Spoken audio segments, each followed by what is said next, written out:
A disgruntled church member came to visit his pastor. He said, "Pastor, I'm leaving church. This church is not for me. There are so many things I'm looking for. I'm going to go and find a perfect church that I'm going to be happy with."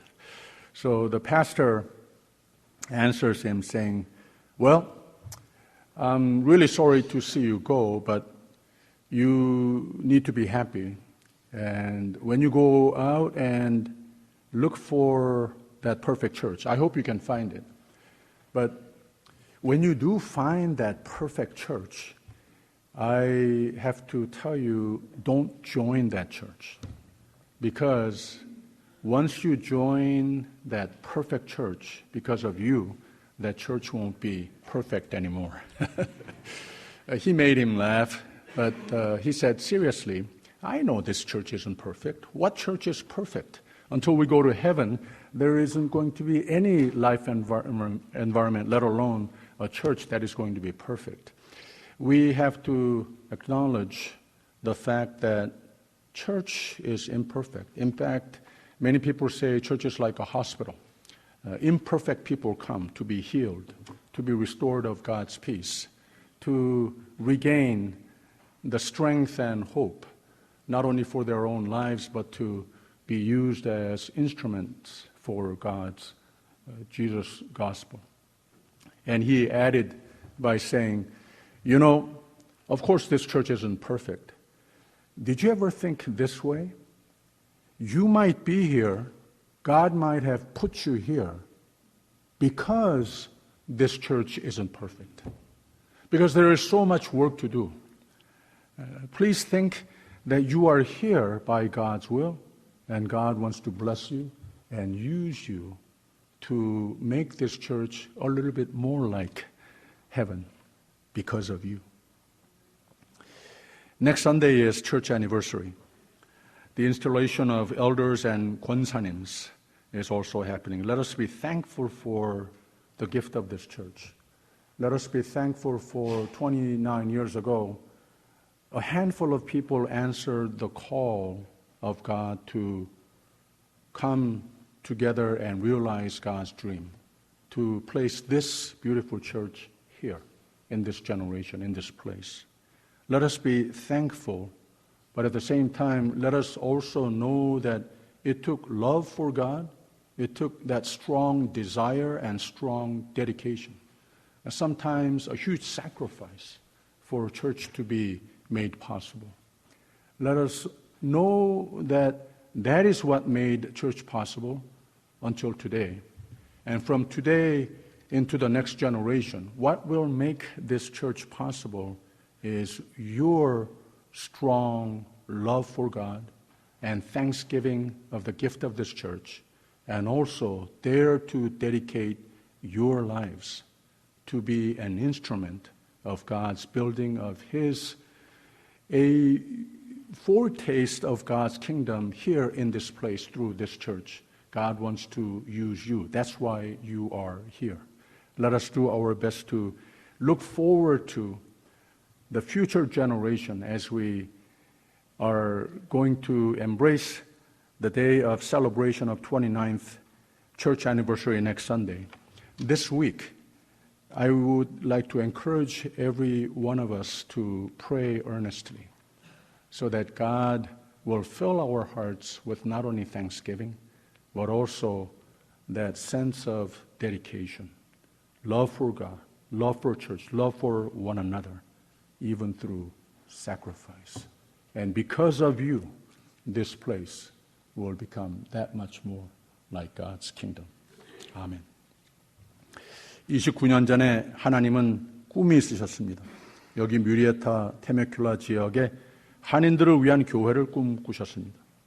여기서 농사를 짓고 있던 최거원 장로님과 최인숙 권사님을 부르셔서 아브라함 때와 같이, 모세 때와 같이 그들이 하나님의 꿈에, 교회를 창립할 꿈에 동참하도록 부르셨습니다. 그들과 몇몇 가정들을 모으셔서 하나님 꿈을 실행해 나가기 시작한 뮤리에타 한인 장로교회가 탄생하게 된 겁니다. 처음 몇 년은 목사님의 아들, 이 장로님의 아들 목사님 최성섭 목사님이 이 동역을 하셨다가 조금 어려운 계절도 지내시기는 했는데, 그래서 교회가 존속 자체의 위협을 겪기도 했지만 하나님의 신실하심, 하나님의 지키심으로, 성도들의 신실함과 교회를 지키심으로 그 후로는 차곡차곡 오늘의 그 후세대들이 교회의 리더십을 맡는 한 세대가 지나도록 30년째 되는 건강한 교회로 잘 성장해 오고 있습니다. 25주년 기념 책자가 안내석에 비치되어 있습니다. 5년 전에, 4년 전에 우리 서기 장로님, 명동순 장로님이 준비위원장 하시면서 만드신 책자인데 참 좋습니다. 우리 교회의 역사, 그리고 그 속에 하나님의 은혜, 그리고 또 그 속에 모든 교회의 중심적인 기둥들의 헌신, 참 아름다운 이야기들이 담겨져 있는 책입니다. 그리고 좋은 사진들도 많이 있습니다. 안 가지신 분들은 나가실 때 한 부씩 꼭 가져가시기를 바랍니다. 어느 역사나 마찬가지지만 우리 교회도 오늘의 모습에 이르기까지 하나님의 은혜가 얼마나 컸던지, 성도들의 노고와 사랑과 희생과 기도가 얼마나 큰 역할을 했던지 우리는 오늘의 교회의 모습을 감사하기도 해야 하지만 과거의 역사를 잘 기억하고 미래를 위해, 교회의 미래, 후세대들을 위해 투자하고 헌신을 아끼지 않는 것이 매우 중요합니다. 그 25주년 책자에 제가 실은 글입니다마는 거기에 한 부분만 제가 읽어드리겠습니다. 중국의 격언 중에 나무를 심는 가장 좋은 때는 20년 전이다. 그리고 두 번째로 좋은 때는 지금이다. 라는 말이 있습니다. 나무가 심은 후에 20년 정도 지나야 무성하게 자라서 보기도 좋고 기후와 상관없이 견고하게 세워지는 것이고, 봄에는 예쁜 꽃을 만발하다가 더욱 여름에는 모든 이에게 시원한 그늘을 제공해주고 때가 되면 아름다운 과실을 주렁주렁 맺게 되는 겁니다. 누군가가 20년 전에 좋은 나무를 심어주어서 오늘 내가 그 장성한 나무를 철따라 즐긴다면 참으로 좋은 일이고, 그리고 20년 후에 누군가가 나의 수고로 심겨진 나무를 그렇게 즐길 수 있다면 더욱 마음이 뿌듯해지는 겁니다. 그러니 20년 전에 심겨진 나무를 오늘 내가 즐기는 것도 좋은 것이지만 내가 오늘 나무를 심는 일도 참 보람된 일입니다. 우리 교회는 창립 25주년 감사의 해를 보내고 있습니다. 기후를 비롯한 모든 조건이 다 잘 갖추어진 고장에 아름다운 성전과 아울러 하나씩 둘씩 성실한 교우들을 불러 모아 예수께서 기뻐머리가 되시며 이 지역의, 이 세대의 복음의 등대와 피곤하고 수고하는 세상에 참 안식처를 축복하시고 하나님의 선교적 비전을 열매 맺는 교회로 잘 성장함은 하나님의 은혜이신 것이 분명합니다. 그러나 그 은혜, 그 비전을 마음의 감사로 받아 헌신과 수고의 손길로 하나님이 교회를 세우신 일에 공구로 들여진, 쓰여진 교회라는 새 나무를 심으신 개척자들의 공로를 기억 안 할 수 없습니다. 25년 전에 하나님의 비전과 그때의 하나님의 주신 교회 개척의 소명을 감사로, 희생으로, 헌신과 기쁨으로 감당하신 교회의 개척자들께 감사를 드리며 하나님께 찬양을 올립니다. 이 책의 처음 부분이 바로 그 나무를 심던 계절의 이야기들입니다. 그리고 오늘의 교회의 모습들, 그리고 앞으로 하나님의 뜻에 합하여 미래의 세대에 기여할 꿈과 비전들을 담은 글들이 포함되어 있습니다. 이 한 해를 25년 동안의 하나님의 은혜를, 또 교회의 초석이 됐던 신실한 종들의 수고를 기억하며 이제 건강하게 자란 나무를 잘 가꾸며 오늘의 교회의 식구들과 일꾼들은 또 새로운 일을 꿈꾸시는 하나님의 비전을 반영하여 후세대에 자랑스럽게 남겨줄 교회를 마치 새 나무 한 그루를 심듯 우리 모두도 교회를 더욱 값지게 여기며 더욱 사랑하며 오늘과 내일의 우리 교회를 위한 하나님의 꿈에 부합하는 이 아름다운 교회의 한 몸 이룬 각 지체가 되어 주시기를 부탁드립니다. 다음 주일이 교회 창립 기념주일입니다. 그리고 아울러 하나님이 꼭 필요해서 시대적 제목으로 그분의 두 분의 시무 장로와 세 분의 시무 권사를 하나님께서는 세우십니다. 제가 부탁드리는 바는 교회를 설립하신 개척 멤버들을 기억함에 머물지 말고 시무 장로, 시무 권사 그들이 잘해 주기를 바란다 정도의 셀러브레이션이 아니고 우리 모두가 교회에 대한 새로운 감사, 새로운 헌신, 각 지체로서 우리 모두가 한 식구, 꼭 필요한 제목으로 쓰임을 받을 뜨거운 헌신의 마음으로 이 한 주 동안 기도하며 다 같이 미래의 세대가 고마워할 새롭게 심겨진 나무와 같은 교회가 되시기를 주님의 이름으로 축원합니다. 예수님께서 베드로와 대화를 나누시는 중에 예수님이 누구신가를 가르쳐 주신 때가 있었습니다. 너희는 나를 누구라고 하느냐? 베드로가 대답을 합니다. 주는 그리스도시요 살아계신 하나님 아들이시니이다. 예수님이 또 말씀하십니다. 내가 복이 있도다. 하나님의 영이 너로 깨닫게 하신 것이다 라면서 이게 무슨 말인가 하면 주는 그리스도시요 메시아로 오신 분, 온 인류의 구세주로 오신 분이라고 하는 뜻이고 하나님의 뜻을 이루는 데에 하나님 나라를 건국하실 분입니다 라고 하는 뜻으로 고백을 한 겁니다. 그러니까 두 가지를 말씀하신 거죠. 예수님이 누구이신가? 예수님이 무슨 일을 하시려 오신 분이신가? 여기에 덧붙여서 하신 말씀은 너 교회가 누구인가? 무슨 일을 하는 곳인가? 무슨 이유로 모인 자들이 교회인가? 너는 베드로라. 반석이라고 하는 뜻인데 왜냐? 내가 이 반석 위에 즉 내가 누구이고 무슨 일을 하려 온 것을 신앙 고백한 위에 내 교회 즉 너희가 누구이고 너희가 무슨 일을 할 자들인지 말한다 하시면서 내 위에 내 교회를 세우신다 선언을 하셨습니다.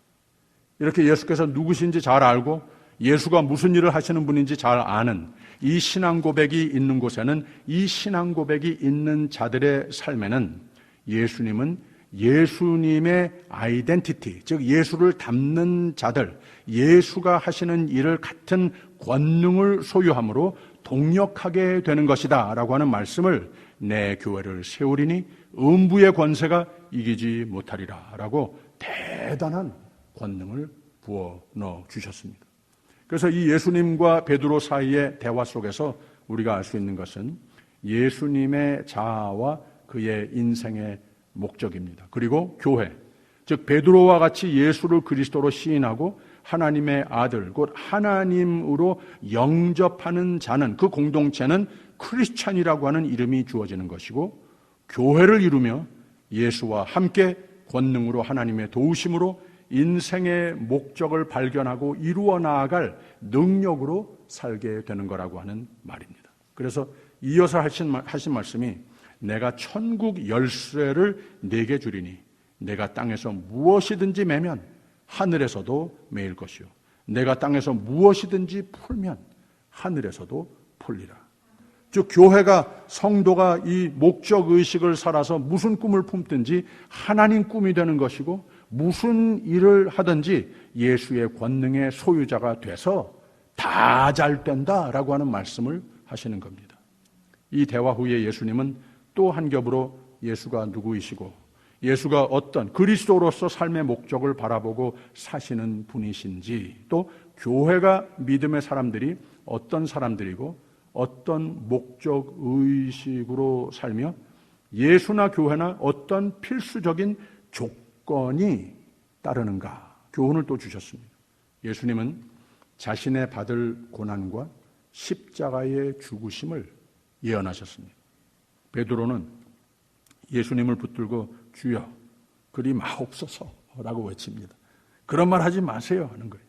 한편으로는 예수님이 그리스도시고 하나님 아들이시면 됐지 하나님 나라를 이제 건국하시면 됐지 고난이라니, 죽음이라니 그런 말씀은 왜 하십니까? 하는 겁니다.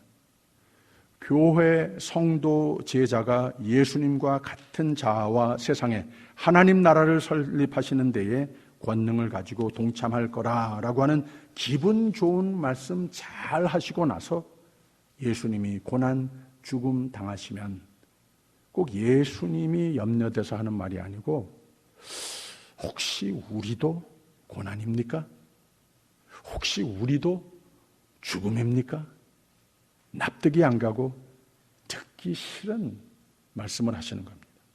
그러면서 덧붙여 하신 말씀이 믿음의 삶을 그렇게 이해하면 틀렸다는 겁니다. 교회를 그렇게 이해하면 하나님의 권능을 소유할 교회가 못 된다라고 하는 말입니다. 그러면서 결론을 맺으시는데 아무든지 나를 따라오려거든 자기를 부인하고 자기 십자가를 지고 나를 좇을 것이니라. 그게 뭐냐? 누구든지 제 목숨을 구원코자 하면 잃을 것이요 누구든지 나를 위하여 제 목숨을 잃으면 찾으리라. 사람이 만일 온 천하를 얻고도 제 목숨을 잃으면 무엇이 유익하리요? 사람이 무엇을 주고 제 목숨을 바꾸겠느냐? 예수님도 분명한 하나님이 부여하신 인생의 목적의식으로 사셨는데 그 삶의 세상을 이기신 권능을 소유하셨는데 그게 어디서 왔느냐? 나 자신의 인생 전부와 생명을 하나님께 드리고 맡긴 헌신이 있었다고 하는 말입니다. 교회가 성도가 시대적 예수의 제자가 자기 자신의 어젠다는 무엇이 됐든 예수를 믿었으면 세상을 구원하시고 나를 구원하시고 그의 권능으로 나를 목적의식으로 불타는 또 진정한 승리의 생애로 생명의 삶으로 정하신 바가 내 것이 됐으면 이 예수를 닮는 크리스찬이 돼야 하는 자아의식이 분명히 있어야 하는 것이고 또 예수를 고난을 죽기까지 오직 예수를 닮고 따르는 그 목적의식이 분명하고 다 맡기고 다 드리는 헌신의 삶이 꼭 돼야 한다. 이 말씀을 하시는 겁니다. 그래서 하신 말씀이 누구든지 나를 따라오려거든 자기를 부인하고 자기 십자가를 지고 나를 좇을 것이니라. 하나님이 나를 하나님의 아들, 딸로 삼아주시고 하나님의 복에 모든 권능의 상속자로 선택을 받는 자가 누구냐? 하나님께 다 드린 자입니다. 나 된 것 다 하나님의 것입니다. 나 가진 것 다 하나님 것입니다. 그리고 나는 하나님의 것이니 나 가진 것 다 하나님의 것이니 하나님께 다 드리는 삶이 됐을 때 그 삶은 하나님의 것이 진정되는 것이고 하나님의 것이 됐으면 하나님은 하나님의 모든 것 다 동원하셔서 진정한 복의 삶에 속한 삶이 되도록 하나님의 능력의 영역에 속한 삶으로 품어주시는 거라고 하는 겁니다. 헌신에 대한 말을 많이 하는 설교를 많은 교인들이 별로 안 좋아해요. 잘 나가다가 목사님이 또 헌신을 얘기하는구나.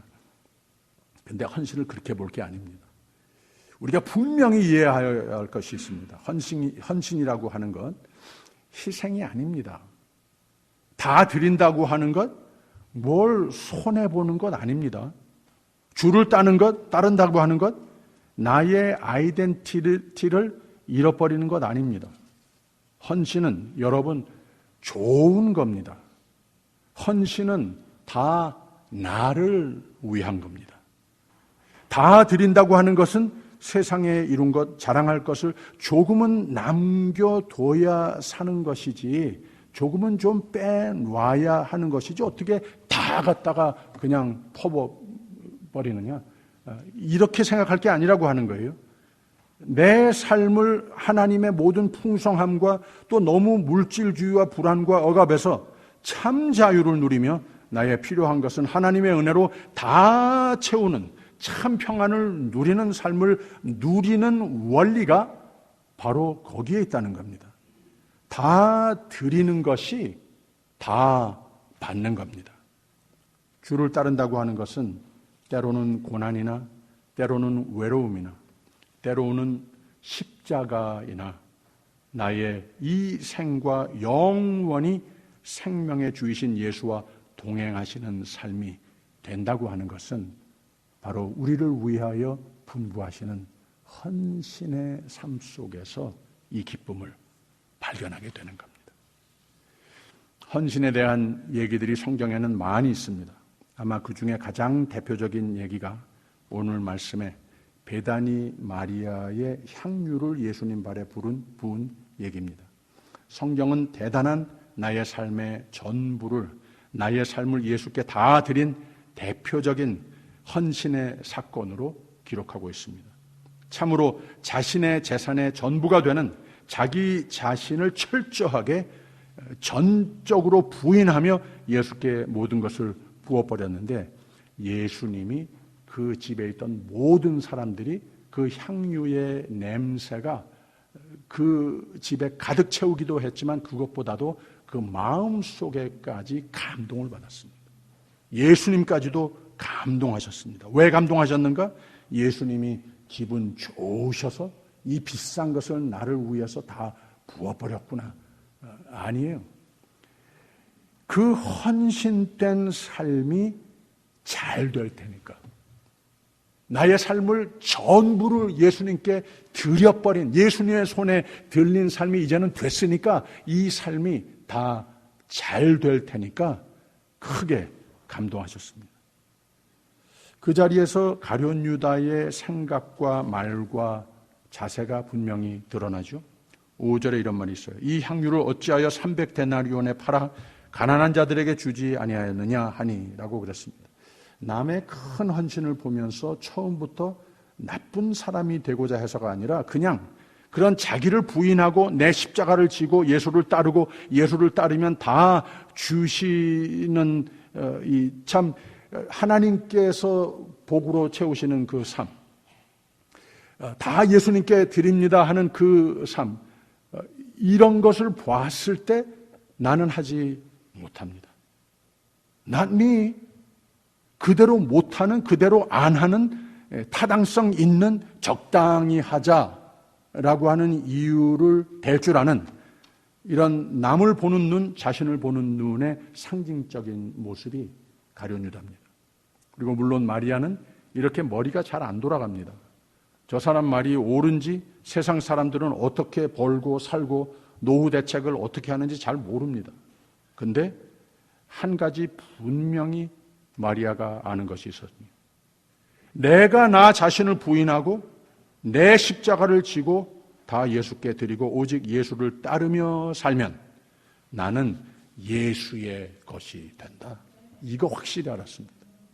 내가 예수의 것이 되면 나의 삶은 지금도 또 영원히 복의 삶으로, 형통의 삶으로, 생명의 삶으로 예수께서 책임져 주신다. 이거 확실히 알았습니다.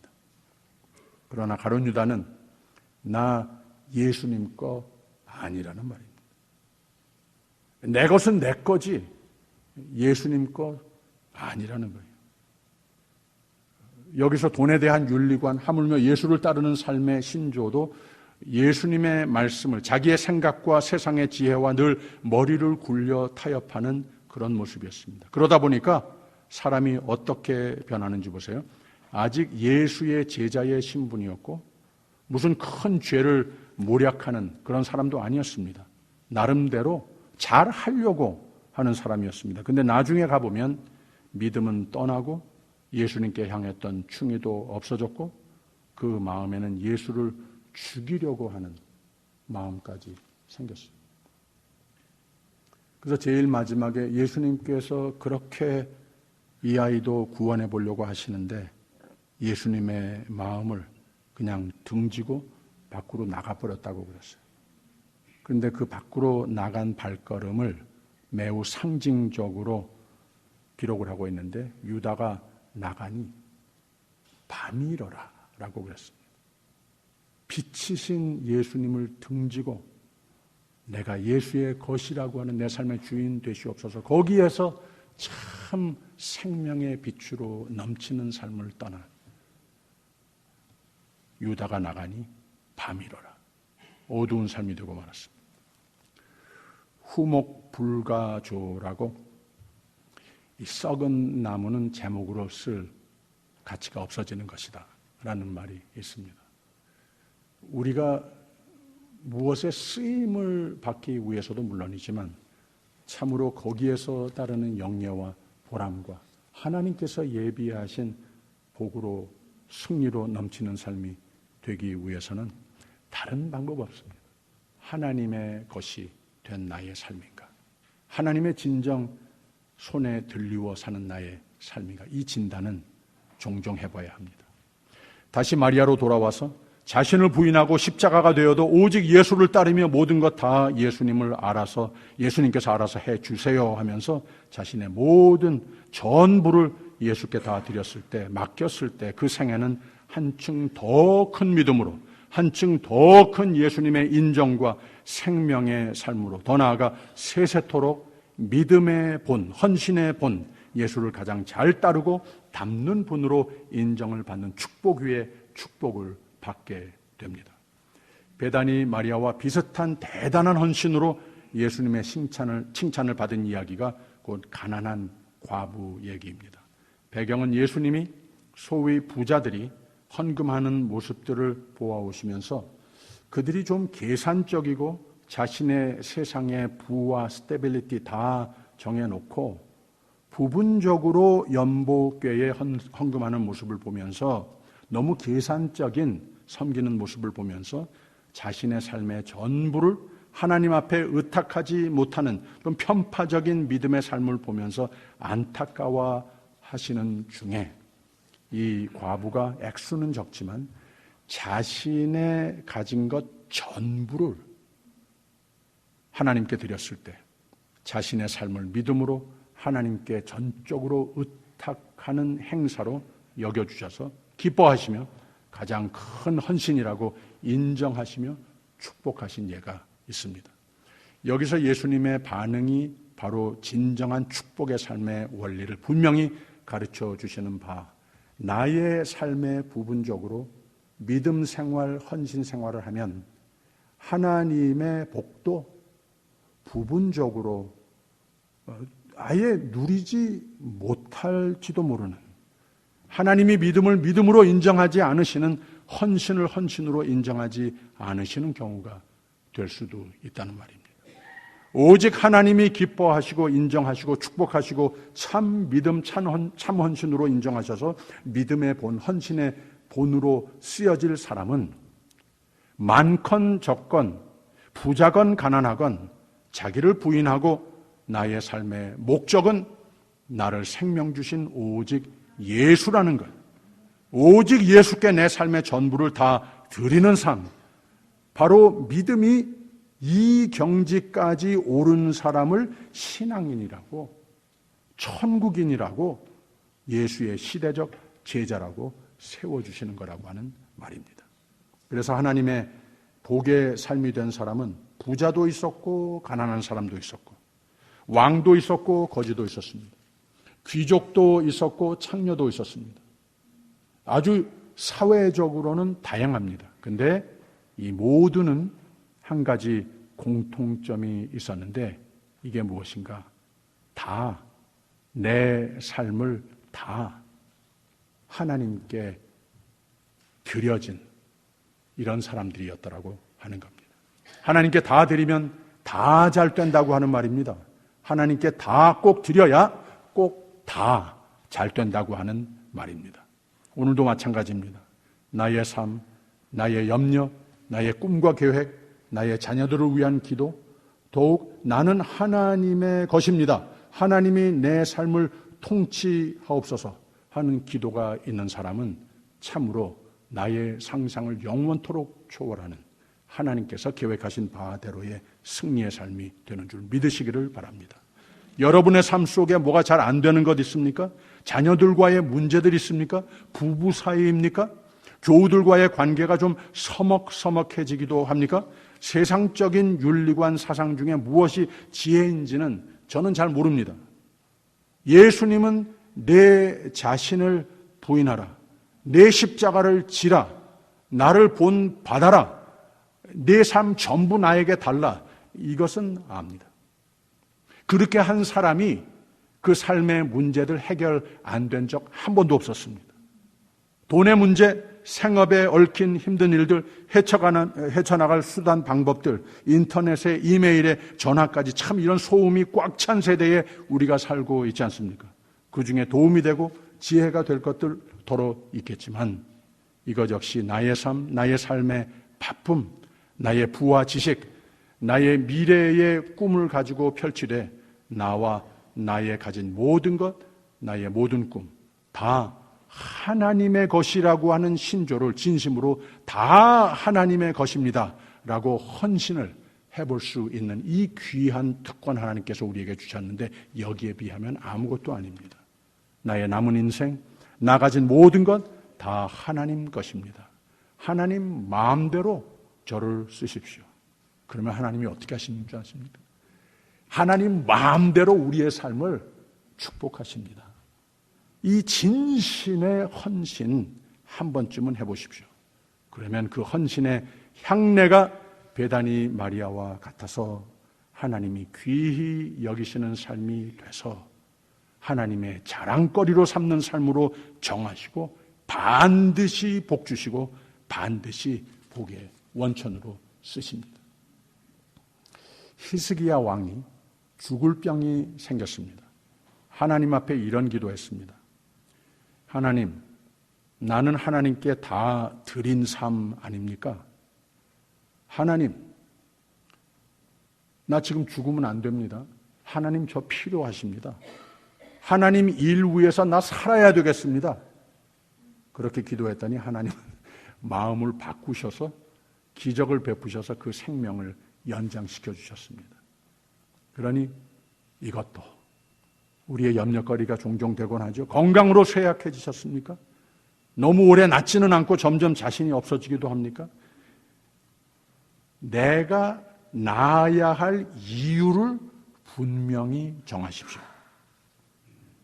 다시 나 자신을 부인하십시오. 오직 하나님의 영광, 하나님의 뜻을 내 삶으로 이루실 헌신의 목적으로 내 삶의 인생관, 사는 목적을 하나님 위한 삶, 하나님께 다 드리는 삶으로 십자가가 되더라도 병을 위한 기도문을 이렇게 바꾸십시오.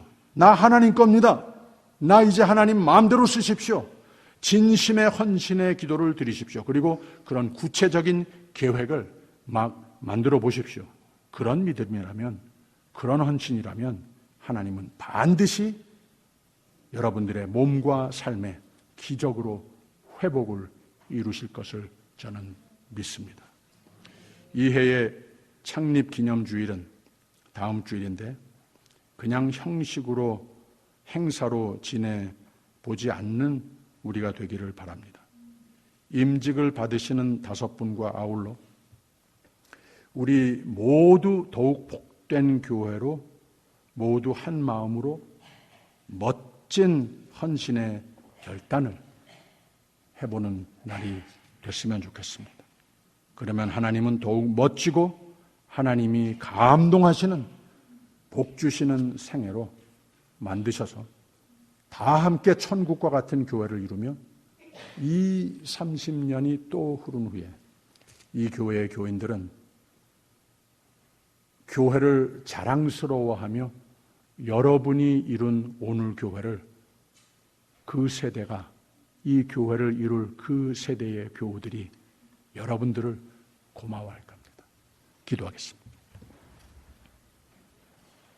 창립 기념주의를 내다보면서 하나님이 세우신 교회로 교회를 이룬 신실한 종들을 더욱 굳센 믿음으로 더욱 하나님 기뻐하실 헌신으로 우리 모두들의 마음을 채워 주시옵소서.